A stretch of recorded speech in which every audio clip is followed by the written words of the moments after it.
Todo empezó la noche que Javier siguió al camarero al baño. Estábamos en una cena con amigos, uno de esos planes que él odia pero aguanta por mí. Restaurante moderno en Malasaña, vino caro, gente hablando demasiado alto. Yo estaba un poco pasada de copas, riéndome más de lo que debía, y sí, coqueteando con el camarero. Uno joven, atractivo, que me sonrió cada vez que le pedía otra copa. No pasó de ahí. Todavía. Pero Javier lo notó. O lo intuyó. No dijo nada en la mesa, ni cuando pedimos la cuenta.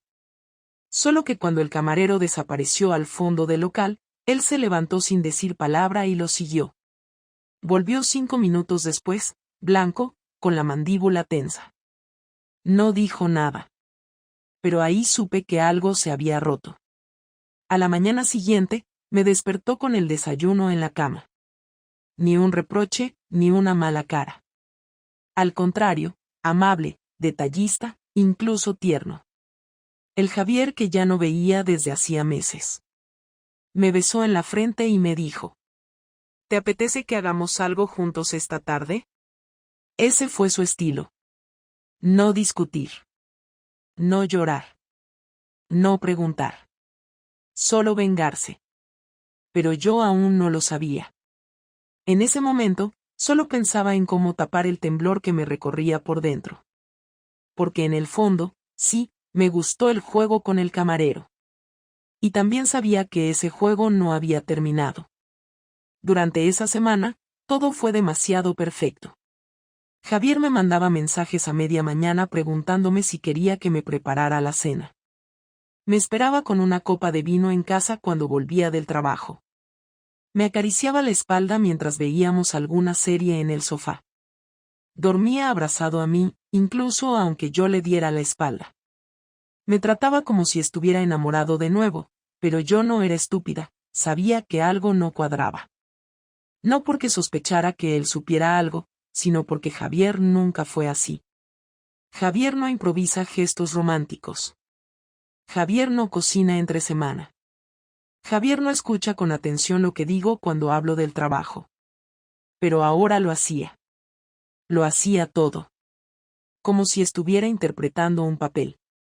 El sábado siguiente, por la mañana, me dijo que quería que saliéramos a comer con los niños, que fuéramos los 4 al parque después, que pusiéramos el día entero para nosotros.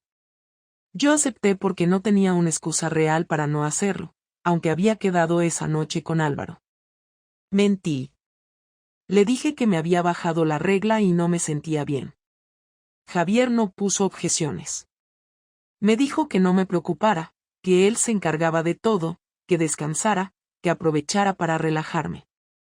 En ningún momento me preguntó si necesitaba algo, no me ofreció una bolsa de agua caliente ni me trajo un ibuprofeno, solo se despidió con un beso en la frente y se llevó a los niños.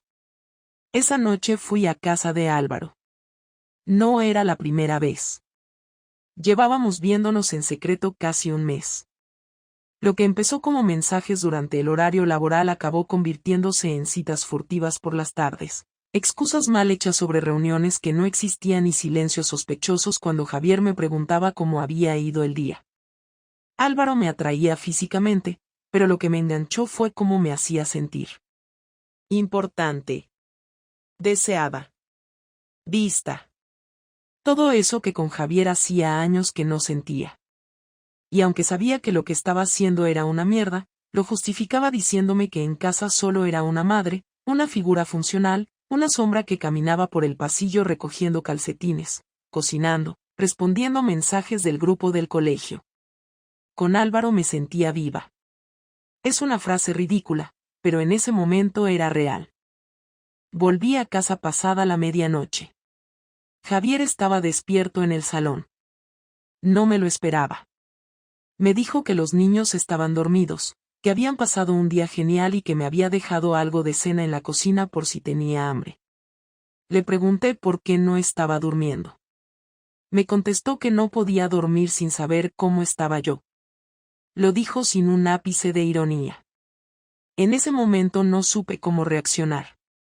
Fui al baño, me lavé los dientes, Me metí en la cama sin hablar y él tardó 10 minutos en apagar la luz del salón y unirse a mí. Se acostó dándome la espalda. No hubo caricias esa noche. Ni conversación. Al día siguiente, tampoco. Pasó otra semana en esa especie de equilibrio tenso. Él no preguntaba, yo no confesaba. Álvaro me escribía menos. Me decía que tenía cosas en la cabeza, que necesitaba tiempo, que le agobiaba todo esto.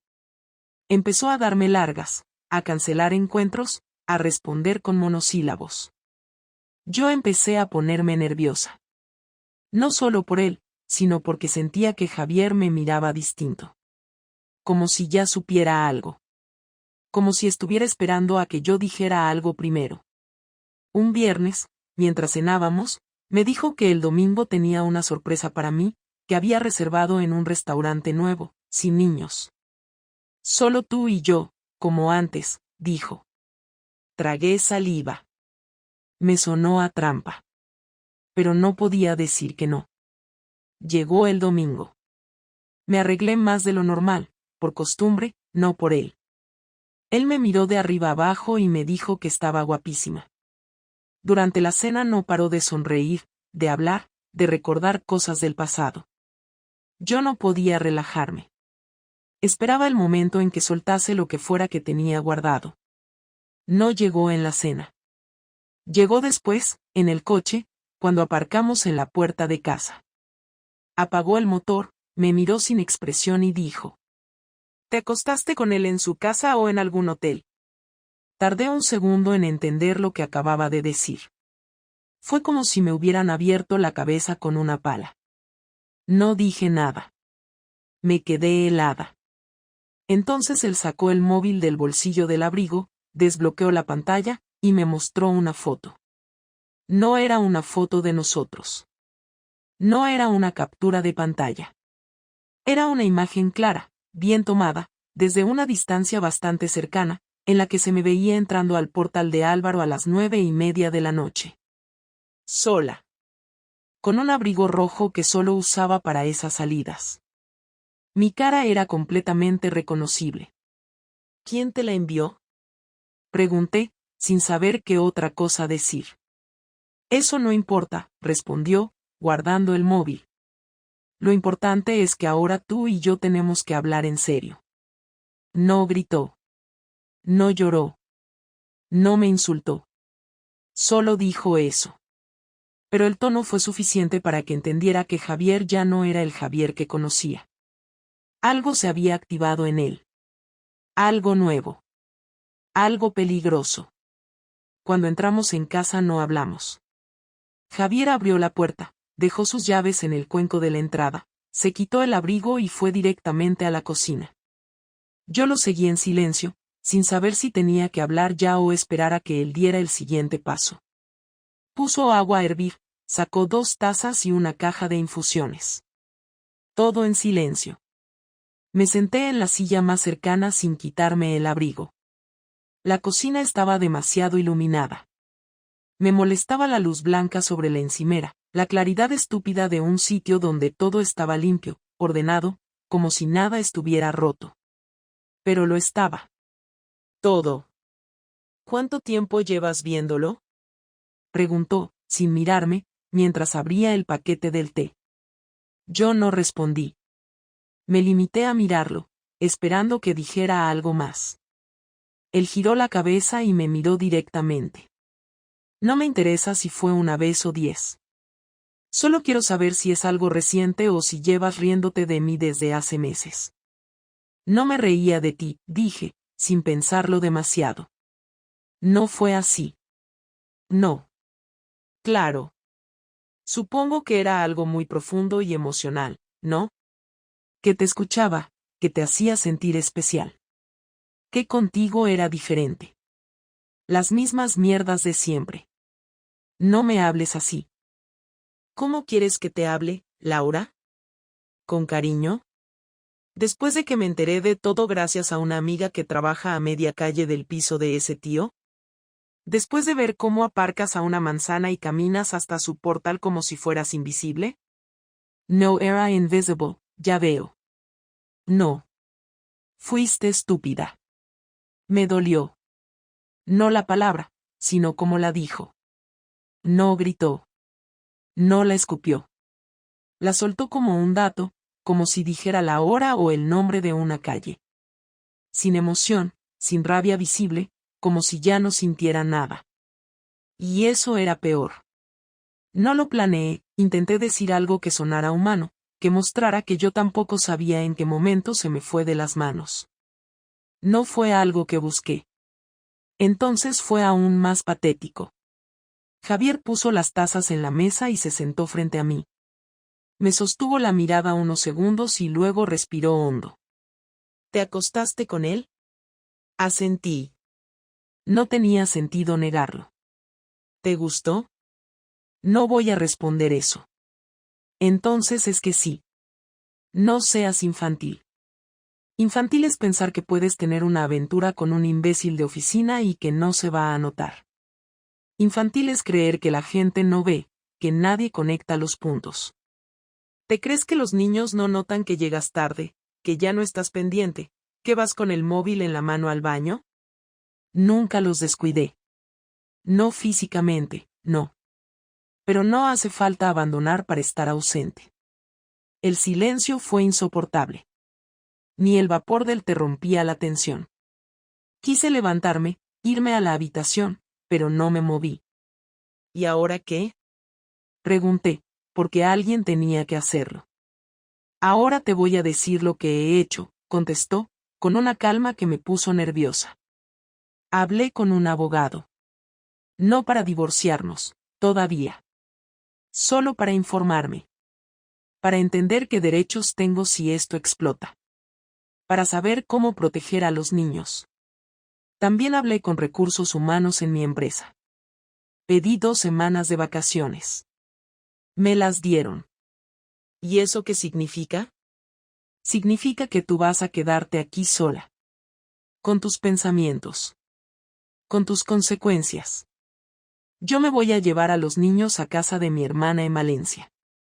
Quiero que estén lejos mientras tú decides qué coño quieres hacer con tu vida. No quiero que estén en medio de esto. No quiero que los uses para justificar nada. Ni para limpiar tu imagen. Ni para fingir que aquí no ha pasado nada. No puedes llevártelos sin mi consentimiento. Puedo. Porque no me voy del país, porque somos padres compartidos y porque en esta casa se ha producido una situación que afecta directamente al ambiente familiar. Y no tengo intención de quedarme sentado mientras tú te acuestas con otro y finges que esto es una mala racha. No es tan simple como lo estás pintando. Claro que lo es. Tú follaste con otro. Yo me enteré. Tú no dijiste nada. Yo sí. Fin de la historia. Me levanté, furiosa, no tanto por lo que decía, sino porque sabía que tenía razón en casi todo. Quise lanzarle algún reproche, algo que cambiara la narrativa, pero lo único que me salió fue: tú llevas años ignorándome. Como si fuera parte del mobiliario. Como si no existiera. Solo vienes, cenas, ves la tele y te acuestas. Nunca preguntaste cómo me sentía. ¿Y por eso te abriste de piernas para otro? No me trates como una prostituta. No lo hago. Las prostitutas cobran por lo que hacen. Tú lo diste gratis. Me acerqué a él y le di una bofetada. No fuerte, pero lo suficientemente directa como para que se notara que ya no éramos 2 personas civilizadas hablando. Él no reaccionó. Ni me miró. Te vas a arrepentir de todo esto, le dije. Ojalá lo hicieras tú primero. Se levantó, tomó las tazas, las vació en el fregadero y salió de la cocina. Me quedé sola, con la mano temblando, con la cara caliente, con las piernas flojas. Escuché cómo subía las escaleras. Luego el portazo. Luego nada. Y entonces entendí que lo peor no era lo que había pasado. Lo peor era lo que iba a pasar después. La mañana siguiente, Javier ya no estaba. Su lado de la cama estaba intacto. No había dejado una nota, ni un mensaje, ni un indicio de a qué hora había salido.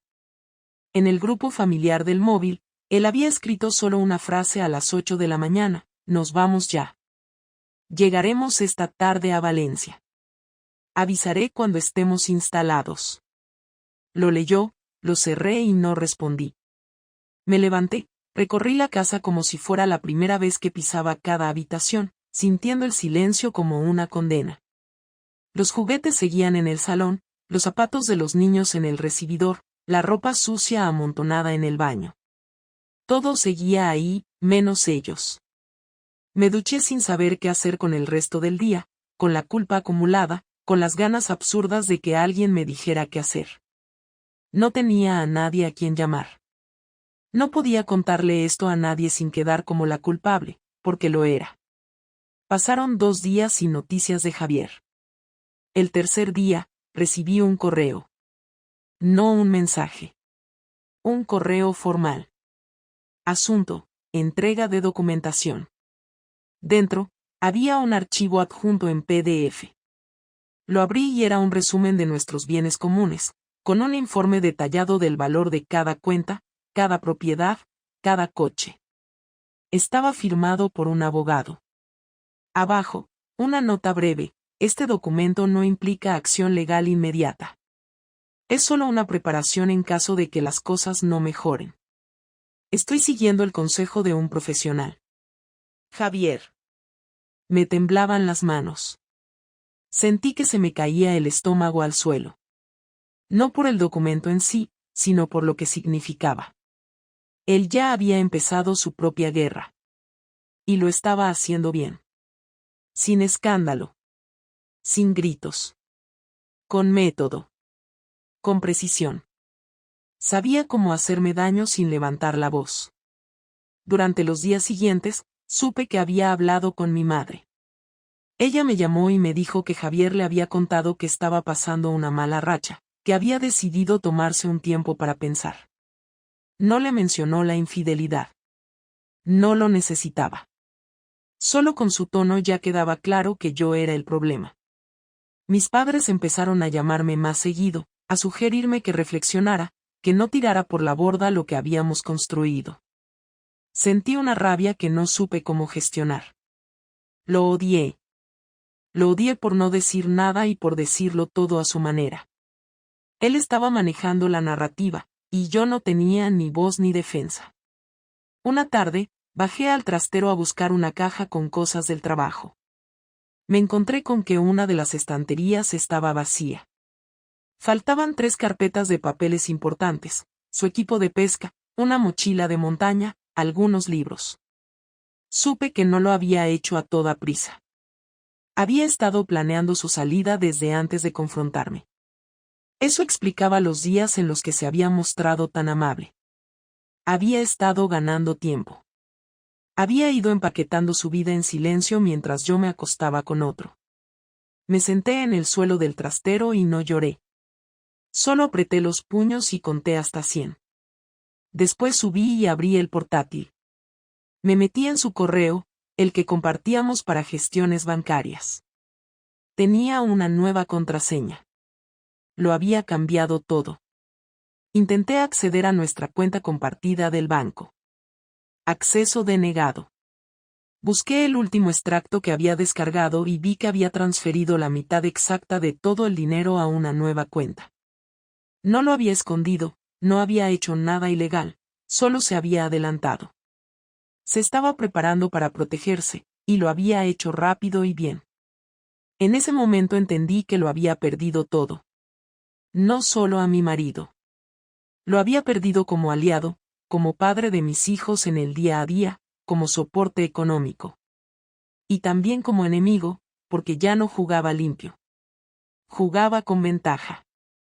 Porque mientras yo me revolvía entre excusas y culpa, él había convertido el dolor en estrategia. Lo peor vino esa misma noche, cuando abrí Instagram por costumbre y vi una foto en la que aparecían Javier y los niños en la playa. Él llevaba gafas de sol, el pelo revuelto por el viento, y sonreía. No sonreía para mí. Ni para nadie. Era esa sonrisa que pone cuando quiere mostrar que todo va bien aunque esté en guerra. En la descripción solo había una frase: días para recordar. Le habían dado like varias personas de mi entorno.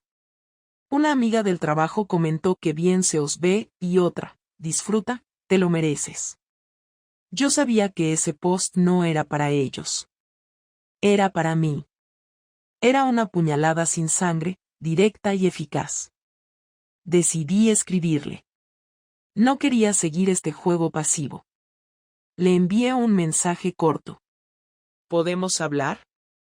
No me respondió hasta la mañana siguiente. Mañana a las 8, por videollamada. Solo nosotros. Sin niños. Estuve todo el día pensando qué decir. Si debía justificarme, disculparme, atacarlo. Ensayé 1000 formas de empezar esa conversación. Ninguna me sonaba bien. Pero una cosa tenía clara: él había jugado primero, y lo había hecho mejor. Yo estaba contra las cuerdas, y lo sabía. A las 8 en punto, me conecté a la videollamada. Javier apareció al instante. Estaba en una habitación que no reconocí, probablemente una casa rural o un apartamento alquilado en Valencia. Llevaba una camiseta gris, sin afeitar, con el rostro serio, sin expresión. No saludó, no hizo ninguna pregunta de cortesía. Solo me miró, esperando. Yo respiré hondo y hablé primero. Gracias por conectarte. Ve al grano, dijo, sin moverse, sin cambiar la expresión. Quiero saber qué va a pasar con nosotros, respondí, midiendo cada palabra, intentando sonar tranquila, aunque por dentro tenía un nudo que me apretaba la garganta. No lo sé, contestó. Pero sí sé que no voy a volver a la casa por ahora. Y que no tengo interés en vivir con alguien en quien no confío. No voy a justificar lo que hice. No tengo defensa. Pero sí quiero hablarlo. Intentar entenderlo contigo. Y que tú me entiendas a mí, aunque no lo justifiques. No tengo interés en entender nada. Lo que hiciste está claro. Lo vi con mis propios ojos. Lo comprobé. No necesito contexto. Entonces estás decidiendo solo tú. No. Estoy cuidándome. Eso no es decidir por los dos. Es protegerme. ¿Y a los niños? Los niños están bien. No han preguntado más de la cuenta. Dicen que te echan de menos. Les dije que estás trabajando mucho. No voy a meterlos en esto. Tarde o temprano lo van a notar. Por eso estoy aquí. Para que me digas qué quieres hacer. No para reconciliarnos. No para que me sueltes un discurso de redención. Para que me digas si piensas terminar con ese imbécil, si estás dispuesta a asumir las consecuencias, o si prefieres seguir con tu doble vida y que resolvamos esto como un divorcio. Ya terminé con él, dije, sin rodeos. No tiene sentido seguir con algo así. No era amor. Fue una huida. Fue un error que se repitió porque no supe cómo parar. Porque me sentía vacía y ni siquiera sabía explicarlo. ¿Y por qué no hablaste conmigo antes de acostarte con otro? Porque no sabía cómo hablar contigo. Porque cada vez que intentaba decir que me sentía mal, tú apagabas la conversación. Cambiabas de tema. Me decías que exageraba. Que todo estaba bien. No te acostaste con él por culpa mía, Laura. No te equivoques. Puedes decir que yo no fui atento, que estaba distante, pero tú fuiste la que cruzó la línea. No me responsabilices de tus decisiones. No lo hago. No te culpo. Solo te estoy contando lo que sentía. Pues enhorabuena. Ya lo contaste. ¿Y ahora qué? No quiero separarme, dije, tragando saliva. Sé que no tengo derecho a pedirlo. Pero no quiero que todo esto termine así. No quiero que mis hijos crezcan viendo a sus padres hablándose con odio. No quiero convertirme en esa persona que destruye todo y después hace como si nada. ¿Y qué propones? Ir a terapia. Juntos. Una vez por semana. Solo para hablar. Sin promesas. Sin condiciones. Si después de un mes sigues sintiendo que no hay nada que salvar, acepto lo que decidas. Sin peleas. Sin reclamaciones. ¿Y si te digo que ya estoy viendo a un abogado? Entonces solo te pido una oportunidad para terminar las cosas de una forma menos amarga. Para entender en qué fallamos los dos. Aunque ya no volvamos a estar juntos, al menos cerrar esto como dos adultos que alguna vez se quisieron. Javier no respondió de inmediato. Desvió la mirada, se pasó la mano por la nuca, se quedó mirando algo fuera de la cámara. Luego volvió a mirarme y habló sin levantar la voz. ¿Terapia una vez por semana? ¿Durante un mes? Sí. ¿Y si descubro que solo estás haciendo esto por culpa? ¿Para no sentirte tan mal contigo misma? Entonces lo descubrirás. Pero al menos estarás seguro. Está bien. Pero no pienso dormir bajo el mismo techo. Y no voy a volver con los niños hasta que me sienta seguro de que no me estás usando para limpiar tu conciencia. No lo haré. La terapeuta la elijo yo. De acuerdo. Y si en una sola sesión detecto que estás mintiendo, se acaba. No estoy para juegos ni para falsas esperanzas. Lo entiendo. ¿Y los niños? ¿Qué les decimos? Nada por ahora. Tú decides cuándo y cómo contarles algo más. Yo me limitaré a seguir tu guión hasta que estemos de acuerdo. Vale. Gracias. No me des las gracias. Aún no te he perdonado. Lo sé. Colgó sin despedirse. Me quedé mirando la pantalla negra durante varios minutos, con la sensación de que por fin algo se había movido, pero sin saber hacia dónde. No era una victoria. No era un perdón. Era solo una tregua. Un paréntesis antes de saber si todo se acababa para siempre o si aún quedaba algo que rescatar. La primera sesión de terapia fue incómoda. Él llegó puntual, con una libreta pequeña que no abrió en toda la hora. Habló poco, solo lo justo, y cuando la psicóloga le preguntó por qué había aceptado venir, dijo que no era por mí, que era por sus hijos, que no quería que lo que había pasado terminara convirtiéndose en una guerra sin sentido que los arrastrara. Yo asentí en silencio. Cuando me tocó hablar, no supe por dónde empezar. Dije lo que había dicho antes, que no fue amor, que no fue planeado, que fue una secuencia de decisiones malas que se convirtieron en rutina. No intenté justificar nada.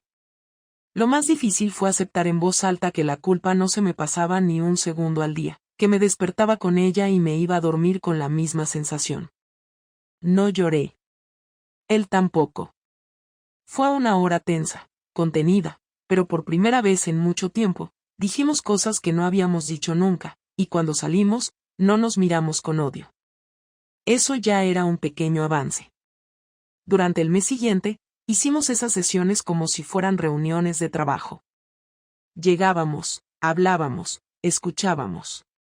No hubo gestos cariñosos, ni abrazos, ni siquiera roce. Pero tampoco hubo reproches nuevos. Solo reconstrucción. O al menos eso intentábamos. Una vez, la terapeuta nos preguntó si queríamos volver a ser pareja. Yo me quedé callada. Él dijo que no lo sabía, pero que por primera vez en mucho tiempo, sentía que hablábamos sin miedo. Eso me dio una mínima esperanza, aunque no quise mostrarlo. No era el momento de presionar. Solo quería llegar al final de ese proceso sabiendo que había hecho lo que tenía que hacer, aunque no termináramos juntos. Cuando terminó el mes, Javier me pidió hablar fuera de consulta. Acepté. Nos vimos en un parque cerca de casa. Llevaba una chaqueta que le había regalado hacía 2 navidades, una que nunca usaba. No sabía si lo hacía por casualidad o si era una especie de mensaje. Caminamos un rato, sin tocar el tema hasta que él paró, se apoyó en una barandilla y me dijo que lo había pensado mucho. Que no estaba listo para volver, que no podía vivir conmigo de nuevo sin recordar cada vez lo que había pasado. Pero que tampoco quería divorciarse todavía. Me dijo que necesitaba un año para reconstruir su vida sin mí, para ver si podía perdonarme de verdad. Que en ese tiempo no quería que habláramos de nosotros, solo de los niños, de lo práctico, de lo necesario. Que si después de ese año seguía sintiendo que no había futuro, entonces firmaríamos el divorcio sin más discusión. Pero que hasta entonces no quería guerra. Yo asentí. No tenía nada que objetar. Ese fue el inicio de otra etapa, menos tormentosa, pero no menos dolorosa. Vivimos separados. Él con los niños la mitad del tiempo, yo el resto. Coordinábamos los calendarios con la misma precisión con la que antes hacíamos listas de la compra. No hubo discusiones por dinero, ni por colegios, ni por vacaciones. Todo era frío, técnico, pero civilizado. Yo volví al trabajo como si nada, aunque por dentro no era la misma. Salí menos, me alejé de varias amistades que no aportaban nada, y pasé más tiempo sola. No volví a ver a Álvaro, ni respondí a los mensajes que me envió semanas después. Cerré todo eso sin explicaciones. No tenía sentido seguir arrastrando basura. Aprendí mucho en ese año. Aprendí a reconocer mis errores sin esconderme. Aprendí que la culpa puede servir para no repetir, pero no para castigarse eternamente. Aprendí que hay decisiones que no se pueden deshacer, pero sí se pueden entender. No busqué consuelo en otros, ni refugio en discursos sobre el deseo o la libertad o la rutina. Solo traté de poner orden. A veces me levantaba con la esperanza de que Javier me escribiera algo más allá de lo básico. Nunca lo hizo. A veces pensaba en enviarle un mensaje que no fuera práctico. Nunca lo hice. Dejé que las cosas fueran a su ritmo. El año pasó y un día me escribió. Me dijo que quería vernos. Pensé que era para hablar del divorcio. Quedamos en el mismo parque. Esta vez él llevaba otra chaqueta. Me dijo que había pensado mucho. Que no sabía si podíamos volver a ser pareja, pero que tampoco quería cerrarlo del todo.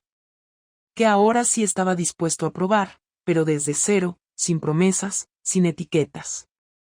Me preguntó si yo quería lo mismo. Le dije que no lo sabía, pero que quería intentarlo. Que no por los niños, ni por el pasado, sino porque sentía que en ese silencio habíamos cambiado los dos.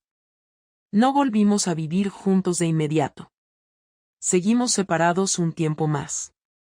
Nos veíamos a solas, sin hijos, sin presión. Hablábamos. A veces discutíamos. A veces reíamos. Empezamos a reconstruir algo distinto. No sé si volveremos a ser lo que fuimos, y la verdad, no me importa. Solo sé que ahora hablo y me escuchan. Y que cuando él habla, yo también lo escucho. No somos los mismos. Tal vez eso sea lo único bueno que dejó todo esto. No cuento esta historia para justificarme. Ni para pedir comprensión. La cuento porque cuando cruzas ciertas líneas, no hay vuelta atrás, pero sí puede haber un camino nuevo. No hay garantías. No hay limpieza total. Solo queda hacer lo correcto cuando ya has hecho lo peor. Y si tienes suerte, alguien al otro lado todavía tiene ganas de escucharte.